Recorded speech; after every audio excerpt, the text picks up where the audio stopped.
Okay, it was. Okay, so we will start today's meeting, and the recording has been started. So I will be uploaded for those who are not able to join it. So in today's meeting, we will focus upon mainly the PSIR part. So I have received various questions from students, and broadly I have classified into five questions or six questions. That first is that should the students take PSIR? Or what are the considerations that students should think before taking PSIR? Second question is with respect to sources to study, that what all were my sources with respect to PSIR. Third is about notes making, that how I used to make notes, or which all sources I used to make my notes. Then the fourth category of questions were about answer writing, and there were many sub questions in answer writing, like how we have to link various parts in answer, how many scholars have to be used, or how the questions has to be decoded. So I will try to address all of these questions today. And lastly, I will also say that what techniques I used to increase my marks in the optional, as I had an increase of around 40 marks. So I will also include that. And since there is a 40 minutes, since I don't have the subscription of Zoom, so recording will go on only for 40 minutes. So if you find useful, we will cancel this meeting after 30 minutes and we will join this meeting again. So it can be done in this way also. So after I will answer all these things, I will also give you time to ask few questions. So see the first question with respect which most people have asked, that what should be the considerations before taking PSIR? So see, I will say that see, in PSIR, what I can say the benefit of taking PSIR was that it has a lot of syllabus which is in matlab directly it comes into the GS paper, like the polity section, or in modern history. The modern history also gets covered through it. Also, the international relation parts gets covered, and the answer writing and such concepts can also be used in essay, as well as sometimes the thinker part of ethics, ethics वाला part भी include हो सकता है. Okay, मैं ये सारी चीजें include करूंगा. Ramesh ji saying that PSIR बाद में I will include mains answer writing also. So this is what I think that are benefits of taking PSIR.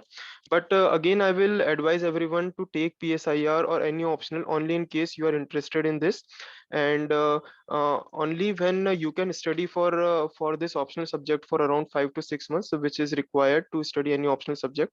So before choosing optional, you have to take this in consideration, that you have to study this for 5 to 6 months. So based on your interest and based on all these things, you can take this. So second was that what were my sources to study. So see, ऐसा है कि I was an engineering graduate. I have done my BTech from IIT Delhi. So IIT Delhi से मैंने इसमें BTech किया था textile technology में, और उसके बाद मैंने जब PSIR ज्वाइन किया, तो मेरा भी ऐसा कोई बैकग्राउंड PSIR से रिलेटेड नहीं रहा है. तो उसके लिए ऐसा है कि मतलब मैंने सबसे पहले तो शुभ्रा मैम की कोचिंग ज्वाइन करी, क्योंकि मैंने जितने भी लोगों से पूछा था, मोस्ट ऑफ देम सेड कि उन मैम की कोचिंग अच्छी होती है. एंड उसके अलावा मतलब दूसरा है कि नेट पे भी देखा था, तो मैम की कोचिंग के काफ़ी सारे अच्छे रिव्यूज़ थे. फिर हम जब कोचिंग ज्वाइन करना था 2018 में, तो उसके 1-2 साल पहले टीना डाबी मैम भी टॉपर थी, तो उनके भी वीडियोस देखे, तो उन्होंने भी मैम के काफ़ी तारीफ की थी. उनके नोट्स अच्छे, उनके पढ़ाई का तरीका अच्छा है. तो मेन ये था कि मैंने मैम की क्लासेस ज्वाइन करी, और मैम की क्लासेस में जाके मैंने डेली क्लास अटेंड करता था. उसके बाद उसके नोट्स बनाता था क्लास में ही. और उसके बाद okay, okay, I will explain in English also. So I used to go to class daily. Then I used to make whatever ma'am used to say. I used to make very detailed notes. मतलब whatever ma'am used to say, I used to write everything in my copy. Generally, what happens that while ma'am is teaching, ma'am is saying that first listen to me, and then I will dictate you the notes. So there will not be a problem. So that is also a good approach because ma'am explains everything. I'm talking about Shubhra ma'am. So Shubhra Ranjan ma'am. So ma'am used to explain everything, and then ma'am used to make ma'am used to dictate notes. So uske baad, after making notes in the class, I used to go to my room and then I used to revise them. Or since I was also doing my graduation during that time, so I did not have much time to prepare optional other than that. So what I did was that I read what ma'am taught in the class, and then I revised that at home. And I revised it to such an extent that I should be able to understand what ma'am is teaching. So this was my strategy initially for optional, and then gradually I started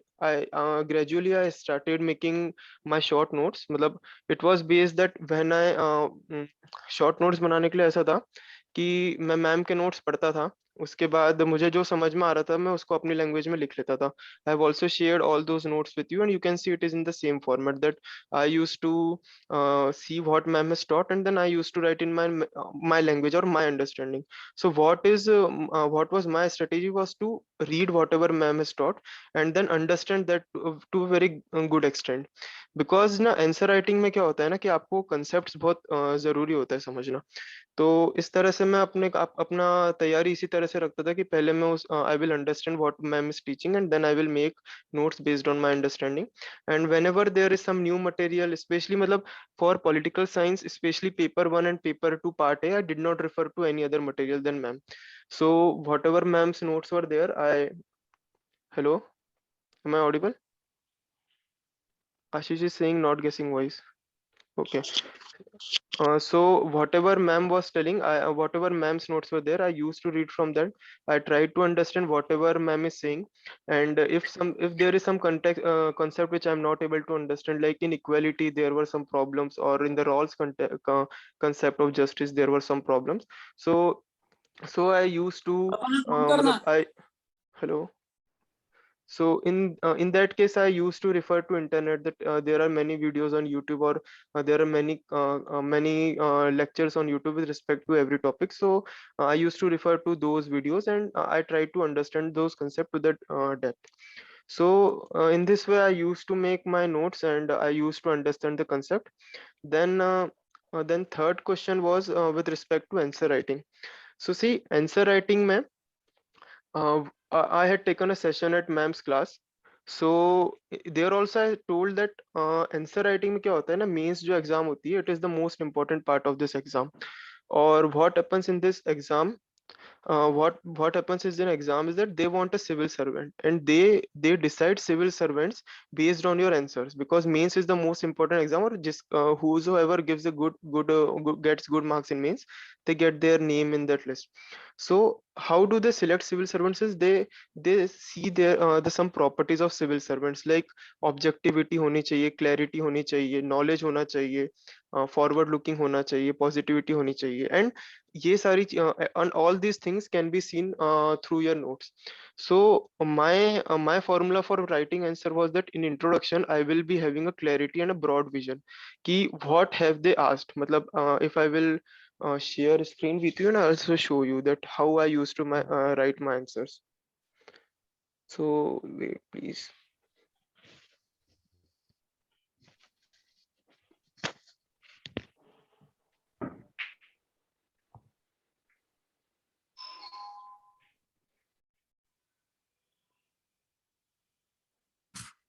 Wait, please wait.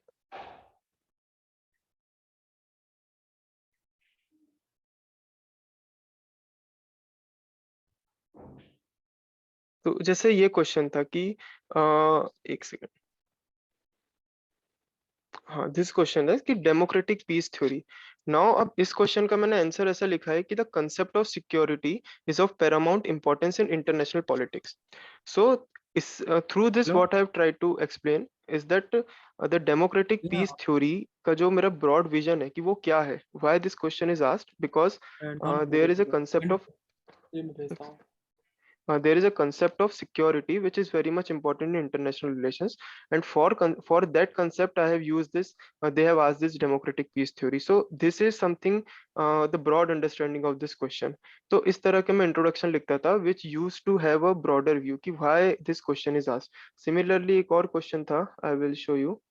It is about United European union. European union से related एक question था कि it is not a single union, जो भी question मतलब European union से related था।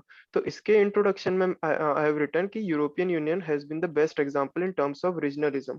तो क्वेश्चन कुछ और हो सकता है, यूरोपियन यूनियन से रिलेटेड हो सकता है या ट्रांसनेशनलिज्म, इस तरह से था।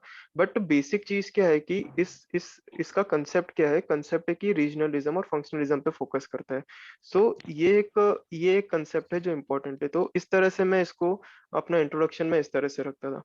So I will now stop this screen because मैं ये सारी जो आंसर कॉपीज वो आपके साथ शेयर करूंगा। ओके। तो इस तरह से जो इंट्रोडक्शन होता था वो ब्रॉडली यही होता था जो what I have shown now. उसके बाद ये होता था कि जो बॉडी पार्ट होती है, body part should address everything which has been asked in the question. तो जो जो भी चीजें जैसे उस क्वेश्चन में अगर कुछ पूछा रहा होगा कि ट्रांसनेशनलिज्म, नेशनलिज्म या डेमोक्रेटिक पीस थ्योरी के बारे में, तो व्हाट एवर आई हैव मतलब whatever they have asked I will try to explain them with best of my knowledge.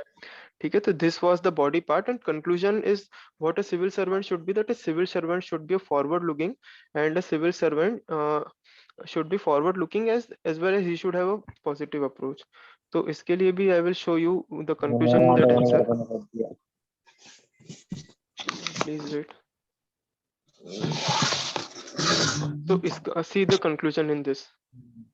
Although EU has so many contradictions, मतलब उस question में ऐसा था कि EU के साथ कुछ प्रॉब्लम्स है, तो I have wrote that although EU has so many contradictions, yet it is the best example for regionalization. तो it was a forward-looking example कि though EU has some problems, still how it is good for the world. Secondly, I have written that European Parliament shows that nations may agree to concede their sovereignty. क्योंकि अब जैसे sovereignty पे जो बात आती है कि many countries don't want to give any of their powers because of sovereignty, but European Parliament has shown that आप सोवरेनिटी दे सकते हैं एंड साथ साथ आप डेवलपमेंट ला सकते हैं, और there will also be peace. Thirdly कि अब ऐसा भी होना चाहिए कि यूरोपियन यूनियन के बारे में क्वेश्चन पूछा है बट सिविल सर्वेंट तो आप इंडिया के लिए बनेंगे, so you should also address that how it is beneficial for India. So in this context, I have written this EU project has brought peace to Europe and it is a good example to be emulated by South Asia और West Asia, because ये India से related है, south Asia India वहाँ पे, और waste Asia भी एक developing reason है। तो how this model can be used in this countries, तो ये एक तरह से एक फॉरवर्ड लुकिंग चीज हो गई कि what you learn from EU। तो इस तरह के आई थिंक सो कि कंक्लूजन में इस तरह से लिखता था। तो इस तरह से मैं ये बॉडी और ये सब यूज करता था। इंट्रोडक्शन, बॉडी और कंक्लूजन मेरा इतने में रह जाता था। उसके बाद नेक्स्ट क्वेश्चन जनरली रहा है कि लिंक कैसे करना होता है, how should we link various questions. तो आई थिंक दैट लिंक करने के लिए what is important is that you should have a good understanding of your subject. So only after you have a very good understanding of the subject you can link various concepts. अब कैसे कर सकते हैं? For example जैसे प्लेटो का philosopher king का concept हो गया, जो उन्होंने जो हमने पेपर 1 पार्ट 1 के सबसे स्टार्टिंग चीजें हम प्लेटो से स्टार्ट करते हैं। ऑलमोस्ट जो वेस्टर्न पॉलिटिकल थॉट होता है जनरली हम उससे स्टार्ट करते हैं, और प्लेटो एक देता है फिलोसोफर किंग की थ्योरी। और आज अगर हम देखें कि किसी कंट्री में philosopher king, is there any concept of philosopher king in any country, so we think of North Korea, because there is complete submission with respect to the king or the ruler. So through this we can explain that though the theory of Plato was very utopian, or मतलब he दो he told that किस तरह से philosopher king होना चाहिए, but in practical application देखे तो philosopher king is not a good idea. तो सिमिलरली फिर हम उसको जोड़ सकते हैं कि then why what Aristotle use to do this, that Aristotle made constitutions after making lot of number of constitution, मतलब उसने अलग अलग कंट्री से कॉन्स्टिट्यूशन पढ़े and then he made his own constitution. तो इस तरह से एरिस्टोटल की एक प्रैक्टिकल अप्रोच हो सकती है। तो इस तरह से आपको और भी चीजें लिंक करना आनी चाहिए, और you can link only after you have very good understanding of the concepts. So सबसे पहले for any subject, any optional and especially political science, you have to understand the concepts. तो ये एक दो चीज important है। और उसके अलावा एक और क्वेश्चन था कि यूज ऑफ स्कॉलर्स। तो स्कॉलर्स के यूज पे आई विल से कि देखिए इसमें दो तरह की चीजें होती है किसी भी आंसर में, कि when they are giving a questions, what they want is that you should what they want is that what is your views with respect to anything. तो वो आपकी व्यूज क्या है, इट डिपेंड्स ऑन कि आप क्या लिख रहे हैं, लेकिन वो क्या आपकी व्यूज सही है, इसके लिए आपको उसको ऑथेंटिकेट करना होगा. And then authentication can come through various scholars.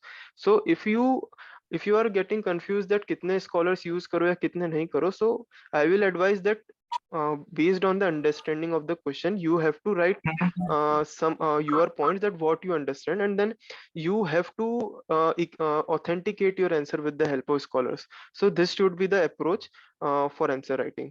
तो स्कॉलर्स कितने होने चाहिए कितने नहीं होने चाहिए does not matter, but the proper use of scholars matter, that आप किस प्लेस पे स्कॉलर्स को यूज कर रहे हो. तो इस तरह की चीजें ज्यादा इंपॉर्टेंट होती है. एंड इसके अलावा एक दो क्वेश्चन है कि how to learn all this things. तो इसके लिए यही है कि लर्न करने के लिए आपको प्रैक्टिस लगेगी. You have to revise a lot of times. जैसे I have made my notes and then I understood all these, मतलब इतने सारे जो कंसेप्ट्स समझने थे उसको मैंने बार बार रिवाइज करके समझा.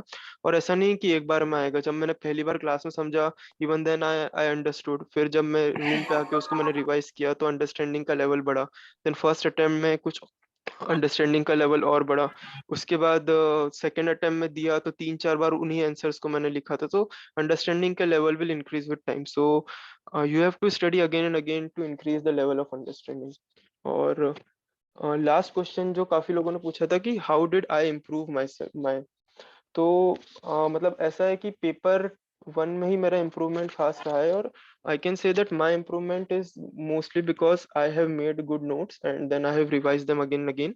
And I have focused on what is required in the question. मतलब ज्यादा भी नहीं सोचा है, और मतलब जो पूछा है उसको तो लिखा है at least. And then I did not think that ये भी लिख दूं या वो भी लिख दूं, अलग अलग जगह से स्कॉलर्स लूं. कुछ गिनती के स्कॉलर्स हर टॉपिक के लिए होते हैं जो मैंने अपने नोट्स शेयर किए उसमें. हर टॉपिक्स के आप देख लोगे दो तीन स्कॉलर्स हैं. और आप जितना ज्यादा उसको रिवाइज करोगे ना, उतना ज्यादा वो आपके टिप्स पे रहेगा. कि अगर जैसे एक क्वेश्चन है, मैं आपको थ्रू क्वेश्चन उसको समझाने की कोशिश करता हूँ. Although it is not paper 1, but still I will try to explain through that. Please wait.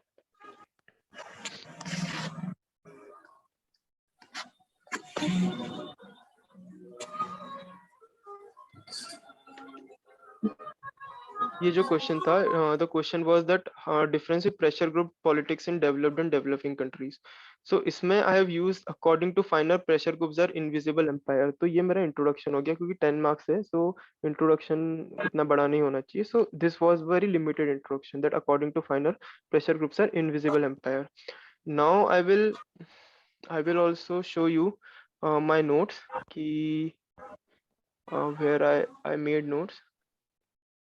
Please wait.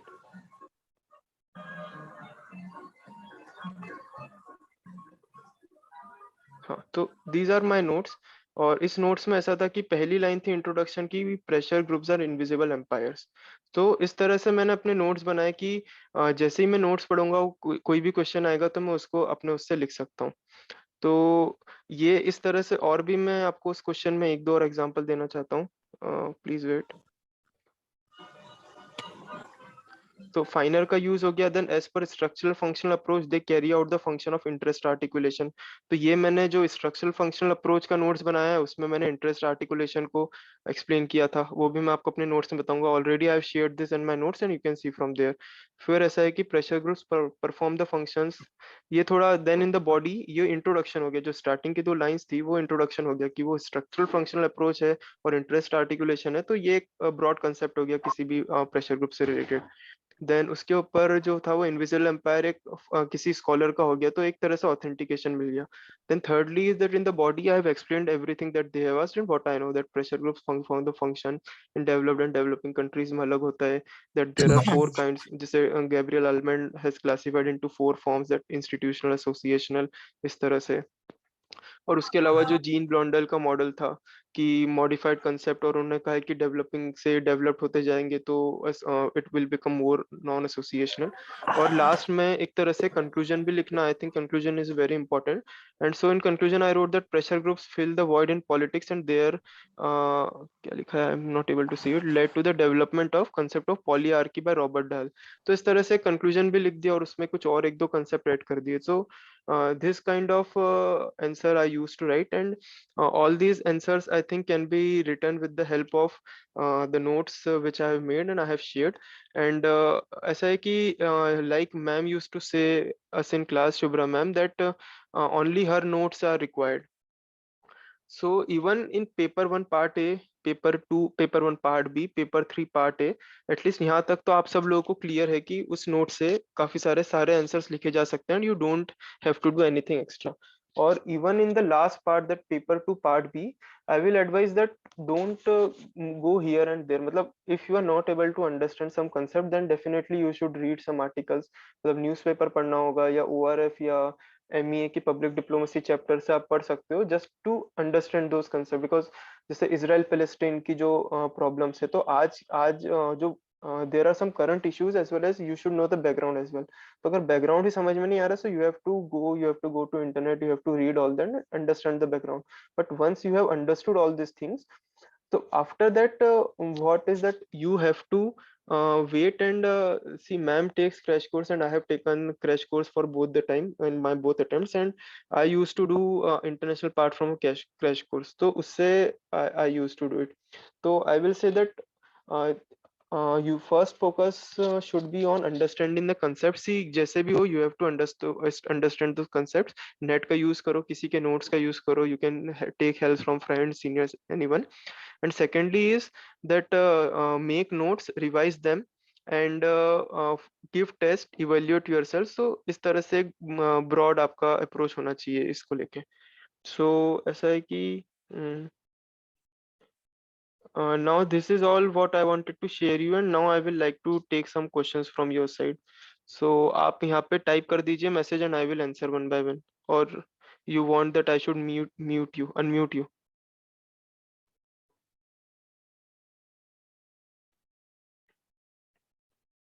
हाँ, अरे बहुत सारे आ गए। See, someone is asking that ideally how many revisions of PSI are required for mains exam, and I will say that there is no definite number for revisions. जब तक आपको concept समझ में नहीं आता, you have to read and revise again and again. Then you should give the tests, and after test evaluate yourself, and then see how much more revisions are required. Second is how to prepare PSIR current affairs. I will say that I have never prepared PSIR current affairs except from what ma'am has, Shubhra ma'am has taught in PSIR crash course. So I will say that you should join that course, or if not possible to join those course, you can ask for their notes from your friends. So I think how to deal with dynamic. See, I will again say that to deal with the paper 2 part B IR part. ऐसे तो हजारों magazine है, and every magazine is good, and some or other articles you will get from in that magazine. So if you go and follow every magazine, you will not get nothing. Just wait. अपने concepts strong करो.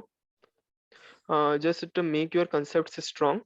और उसके बाद आप वो crash course या कुछ join करो और उसके नोट्स से आप प्रिपेयर करो. Sir, are postal notes enough? So I will say कि notes are enough, but you have to develop the understanding of the concept based on those notes. Okay. How to Sir, prepare how to current. get the value-added points for IGP part? See, I will say that I have never used any value-added points for IGP. Based on ma'am's notes, generally they get covered. And secondly is that though आप GS के लिए जो current affairs के लिए तैयारी करते हो, जो prelims के लिए आप prepare करते हो, they generally cover IGP part also. Okay. When to start making short notes. So to start, I think I will say that whenever you feel that you should start making short notes. और हो सकता है कि initially आपके notes बहुत बड़े हों, and then once after reading your own notes you can then make them more shorter. So after Okay. So after making short notes, after making notes, you can again refine them. So ऐसा कोई defined नहीं है. Then trace the evolution of. Sir अभी crash ये course का direct थोड़ा सा question के. एक्सप्लेन बताइए। हाँ प्लीज बोलिए. सर क्रैश कोर्स जो शुभांजलि मैम सिखाया उसका थोड़ा सा एक्सप्लेन बताइए सर कि मैम कैसे कवर करती है 2 महीने में या फिर 1 महीने में पूरा सिलेबस एक बार। देखिए ऐसा है कि इफ यू थिंक कि क्रैश कोर्स से आपके कंसेप्ट सुधरेंगे, आपको चीजें समझ में आएगी, ऐसा नहीं है. क्रैश कोर्स एक लास्ट मोमेंट प्रिपरेशन है, और लास्ट मोमेंट प्रिपरेशन उन्हीं को हेल्प करेगी जिनके कंसेप्ट स्ट्रांग है. तो अगर आपके कंसेप्ट स्ट्रांग नहीं है तो आपको उस पर फोकस करना चाहिए. और अगर क्रैश कोर्स की स्पेसिफिकली बात करूँ तो जो हमारे टाइम होता था उसमें पेपर आते थे, उसका डिस्कशन होता था, और डिस्कशन के थ्रू कुछ नए नोट्स मिल जाते थे. और आईआर पार्ट उसमें एक्सटेंसिवली कवर्ड होता है, क्योंकि आईआर बहुत जल्दी चेंज होता रहता है. जो इंटरनेशनल रिलेशन, जैसे अफगानिस्तान हो गया, जो हमारे टाइम क्वेश्चंस आए थे जनवरी में, और इस बार जो आएंगे उसमें जमीन आसमान का अंतर होगा. So that gets covered through crash course. Sir, I thanks have a sir. question for the 10 marker questions. So 10 आप marker. Let me mute Yes, sir. All. So I have muted Can I all and ask? I will. Hello. उसका background नहीं है उस PSIR में वो OPL का कर लो सर। आप प्लीज म्यूट कर लीजिए.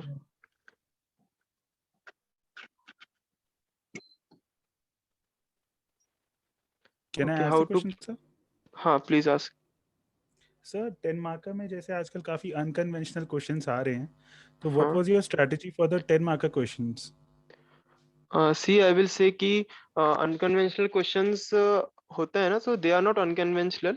दैट इज लाइक, अगर आप उस क्वेश्चंस के रूट को जानोगे, उसको अच्छे से डिकोड करोगे, so you will find that ये किसी ना किसी कंसेप्ट पे बेस्ड है. सो आपको क्या करना है, जो अनकन्वेंशनल क्वेश्चन है उसकी रूट जानना है कि ये क्वेश्चन के पीछे उन्होंने पूछना क्या चाहा है. Sir can I give so an example here? तो आप कोई सा क्वेश्चन अगर अनकन्वेंशनल आप ला सके तो I will try to address तो इट. जैसे एसडीजी वाला क्वेश्चन आया था 10 मार्कर पे। ओके, तो एसडीजी वाले पे आप डायरेक्टली डेवलपमेंट से रिलेट कर सकते हो, और फिर उसमें आप इंटरनेशनल रिलेशन के कंसेप्ट भी लगा सकते हो. और जैसे यूएन और ये सारे जो पेपर 2 पार्ट ए का होता है, तो उससे उससे रिलेटेड आप बात कर सकते हो. मतलब ऐसा कोई फिक्स नहीं होता है. और जनरली क्या होता है ना, कि जो अनकन्वेंशनल क्वेश्चन है, it will be unconventional for everyone. तो सबसे पहले जब एग्जाम दो तो आप उससे घबराओ मत, अंडर कॉन्फिडेंस मत हो जाना कभी भी अनकन्वेंशनल क्वेश्चंस को देख के, क्योंकि जो भी तैयारी कर रहे हो ऑलमोस्ट सभी लोग सिमिलर लेवल पे तैयारी कर रहे होते हैं. तो अगर कोई अनकन्वेंशनल क्वेश्चन होता है तो सभी के लिए सेम होता है.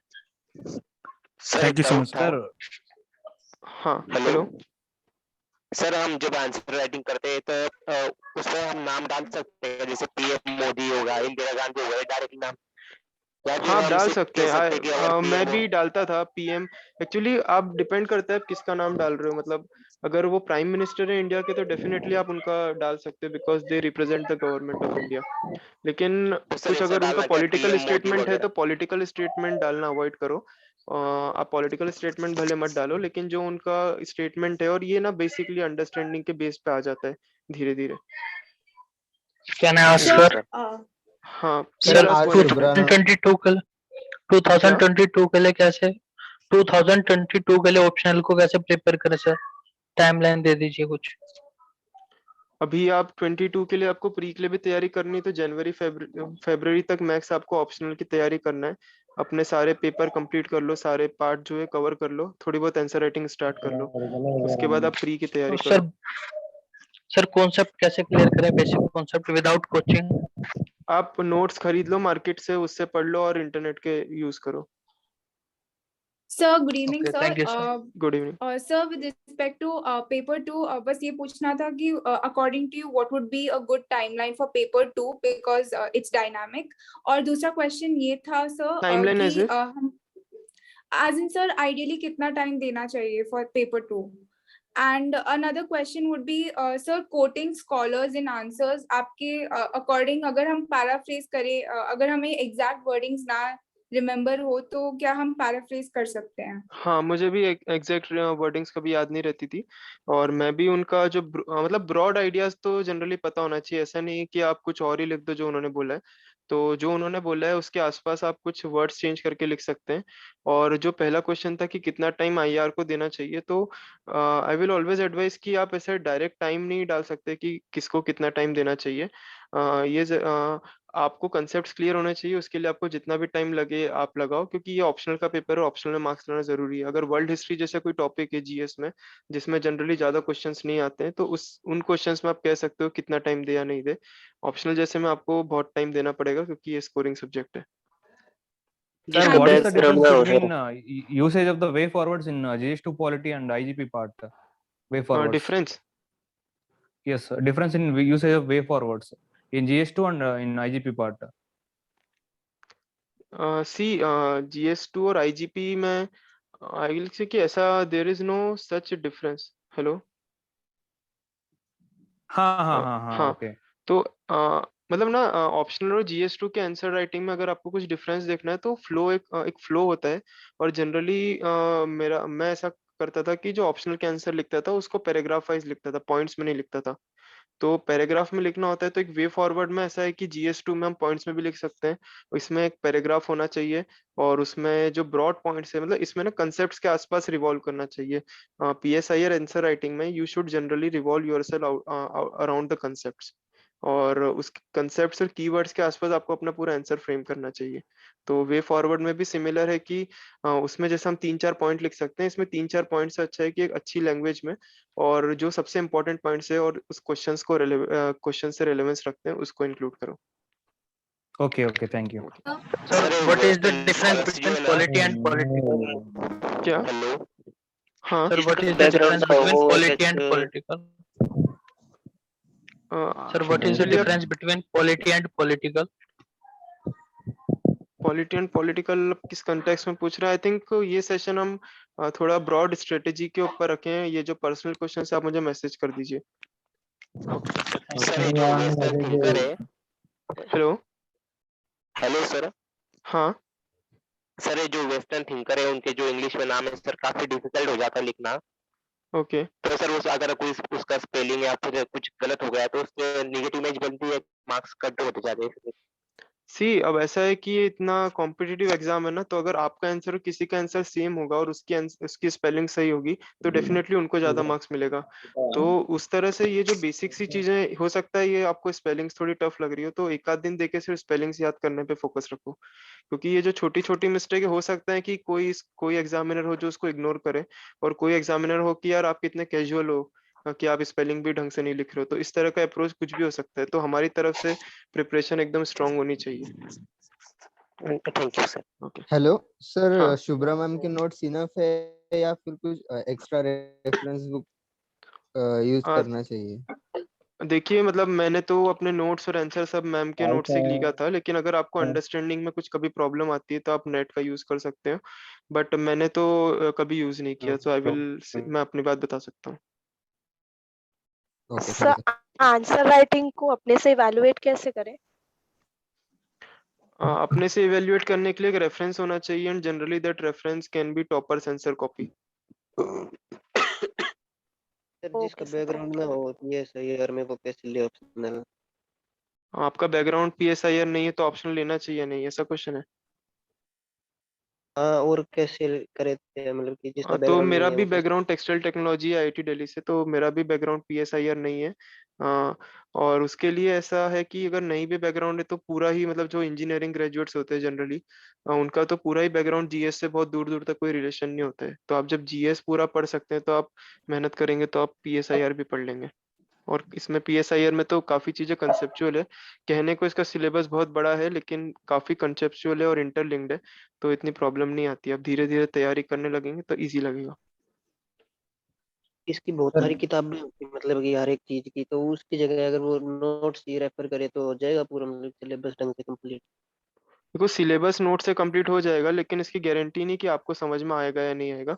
तो आपको अपने ऊपर देखना है कि आपको समझ में आ रहा है या नहीं। अगर समझ में आ रहा है तो वहीं तक रखिए, और अगर समझ में नहीं आ रहा है तो नेट में स्पेशली वो डाउट्स डालते जाइए कि यार ये क्या चीज़ है, इसको समझना है। इस तरह से आप करिए। Sir, how should we make IR notes of introduction and conclusion, pre-introduction and conclusion, and जी also how आईआर to में use? बहुत बार क्या होता है कि कंफ्यूजन होता है कि क्वेश्चन क्या पूछा है या नहीं पूछा है। जनरली क्वेश्चन थ्योरी बेस्ड नहीं होता है, नई चीजें आती हैं। तो मैं क्या करता था कि जनरली क्वेश्चंस को कंसेप्चुअल लेवल पे ले जाता था। तो जैसे मैंने अपने एग्जांपल्स बताए या मैं आगे भी अपनी आंसर कॉपीज चेक करूंगा, तो अगर इंडिया जैसे यूएस चाइना के बीच में अगर कुछ क्वेश्चन आ रहा है तो उसको थ्यूसाइडाइटिस ट्रैप होता है वो पढ़ाया जाता है, तो उससे रिलेट कर दूंगा। तो जनरली मैं कंसेप्चुअल लेवल पे किसी भी क्वेश्चंस को ले जाता था। Sir, should we prepare for stacks?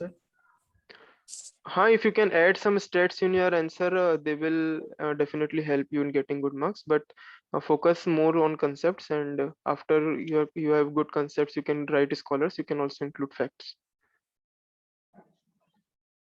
Sir, There is an overlap in. Okay. hello sir. हाँ बोलिए। Sir, IR पार्ट में GS और PSIR में आंसर में डिफरेंशिएट कैसे करें? IR में GS एंड PSIR। हाँ कि सर एग्जांपल देता हूँ, जैसे GS में अगर पूछेंगे कि अफगानिस्तान में जो सिचुएशन है उसका इंडिया पे क्या रिपरकशंस है, तो हम बेसिक हाँ। पॉइंट्स लिख देंगे जैसे सिक्योरिटी वगैरह, लेकिन PSIR में हम इस चीज को कैसे अप्रोच करेंगे? हाँ, मतलब उसमें सबसे अच्छा क्वेश्चन है, एंड आई विल से कि अगर PSIR में ये क्वेश्चन आता है इंटरनेशनल रिलेशंस का, तो उसमें आप जो पार्ट ए है ना पेपर 2 का, जिसमें कंसेप्ट है सारे इंटरनेशनल रिलेशंस के, उनको यूज कीजिए। और अगर GS में यही क्वेश्चन आता है तो सीधे जो फैक्ट्स है उनसे स्टार्ट कर दीजिए कि अब ये रिलेशन है, इसका ये इम्पैक्ट पड़ेगा। और अगर ये PSIR में पूछा गया है तो आप किसी न किसी कंसेप्ट का यूज कीजिए।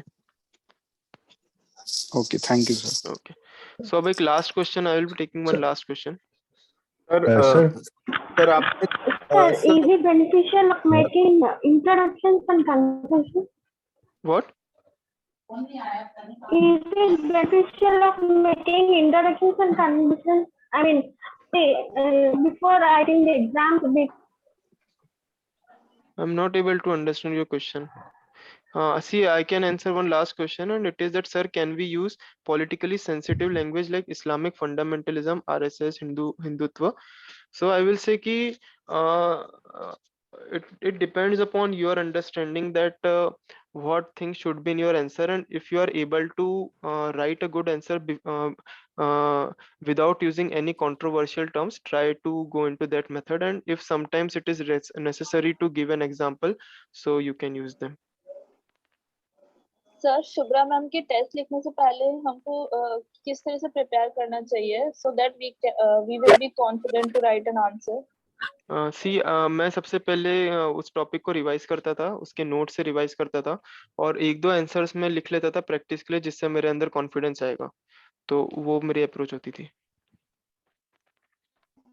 Thank you sir. Okay, thank you sir, but अगर कोई नेक्स्ट अटेम्प्ट के लिए, हाँ बोलिए सर, लास्ट क्वेश्चन सर, अगर कोई नेक्स्ट अटेम्प्ट के लिए दे रहा है 2022 वाले के लिए, तो वो PSIR को कैसे रिवाइज करे, और जबकि CSET की और GS की भी कोचिंग चल रही होती है साथ के तो साथ, वो आपका फर्स्ट अटेम्प्ट रहेगा? Yes sir. So I will say कि फरवरी के बाद आप प्रीलिम से फोकस कीजिए, और फरवरी तक आप ऑप्शनल एक बार कंप्लीट कर लीजिए, मतलब पढ़ तो लीजिए, और अगर थोड़ी आंसर राइटिंग हो जाए तो वो भी कर लीजिए। उसके अलावा एथिक्स भी प्री के पहले कर लोगे तो अच्छा है, और फरवरी या मार्च से तो एटलीस्ट आपको पूरी तरह से प्री पे ही लग जाना है। Okay sir, thank you sir. So one last question, sir. So what was your approach towards remembering scholars, sir? क्या आप उसके बारे में थोड़ा बोल सकते हैं? See, approach of remembering यही है कि you have to read and revise and read and revise again and again, और ये आपकी मेमोरी में आ जाएगा। जैसे आप शॉर्ट नोट्स अपने खुद के बनाएंगे, एंड देन इतने शॉर्ट नोट्स होंगे, इतने क्रिस्प होंगे कि आप देखते से ही, आपको कोई क्वेश्चन देखते से याद आ जाए कि इसका कीवर्ड ये है, इसमें ये स्कॉलर थे। तो आपको इस लेवल तक अपनी प्रिपरेशन को ले जाना है, उसके लिए आपको मेहनत करनी है और आपको रिवाइज करना है अगेन अगेन। इसके लिए कोई शॉर्टकट या इस तरह से कुछ ट्रिक्स नहीं होती है, you have to revise again again. So I would like to end this session, and we will have similar questions. You can message me your question. I will definitely answer there, and we will have similar sessions if you like. So thank you for today, everyone. Thank you, sir. Thank you, sir. Good day, sir. Thank you, sir. Thank you, sir. Thank you, sir. This was